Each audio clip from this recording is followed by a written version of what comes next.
find it frustrating enough that actresses like Kim Cattrall set unrealistic beauty standards for women. But in 1987, she took it too far by imposing those ideals onto mannequins as well. I talked to a mannequin in Nordstrom the other day, and she said her colleagues in Nordstrom locations all over the country still compare themselves to Kim Cattrall.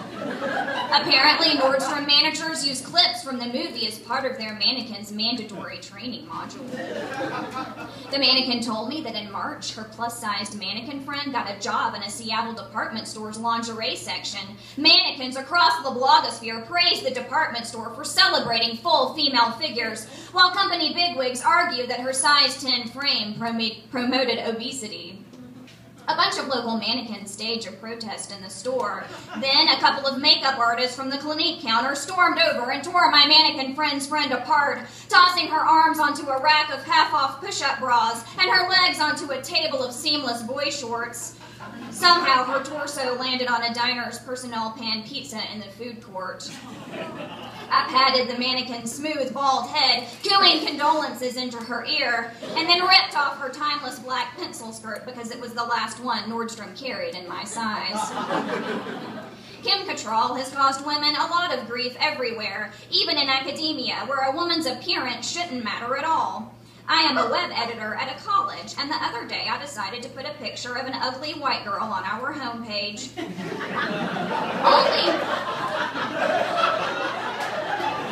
Only beautiful ethnic people make it into our marketing material, so I wanted to give a smart, homely woman some time to shine for a change. I found a picture of a chubby accounting student with a big brown skin tag and inserted her into our panoramic promo banner. And I kind of got in trouble for it. I guess the only person who can pull off a raised facial blemish is Kim Cattrall. Right after Jason Mallory sent me the trailer for Mannequin, I watched it a few times, fixated on comparing the sexy skin tag below Kim Cattrall's lip to a mole on my thigh. Disgusted, I dashed into the shower. The black squares and the Art Deco tile transformed into 100 replicas of Kim Cattrall's skin tag, spinning to the beat of the Porky's soundtrack, taunting me with their hairy yet sultry perfection, exacerbating my mole's mediocrity. I scrubbed my mole hard with a bar of soap, chafed it with a wad of exfoliant, and hacked it apart with my razor, collapsing onto the drain, bleeding, cursing Kim Cattrall for making people feel bad about their skin tags and moles for nearly 30 years. Kim Cattrall has stirred up a lot of trouble in my life. She warped my idea of how my body should look throughout my 50s, as well as what kind of foreplay I should engage in with my husband.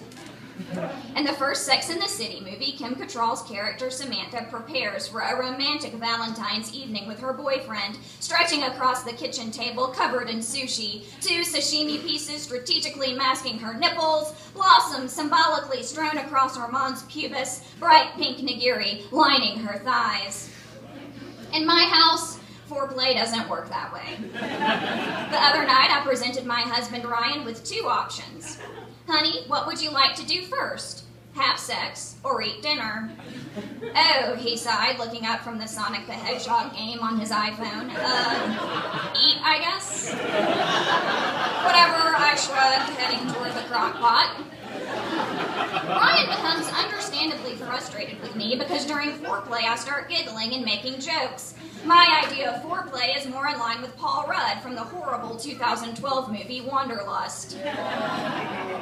In fact, the movie's only redeeming quality is Paul Rudd's stuttering bedroom scene with Malin Ackerman when he offers to slap her in the titties with his kyok. Paul Rudd inspired me so much that I often reenact this scene with my husband in bed. Don't give me some of your yolk.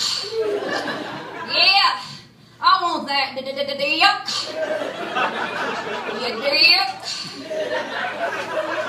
Stop it, Ryan collapses in exasperation. I hate it when you act like Bob Feld in bed. That is not hot. I promised Ryan I would stop channeling my inner Bob Feld during sexy time and possibly discuss this issue with my therapist. I feel like I shouldn't be held responsible for this, though. Kim Cattrall started it. Kim Cattrall ruined my life.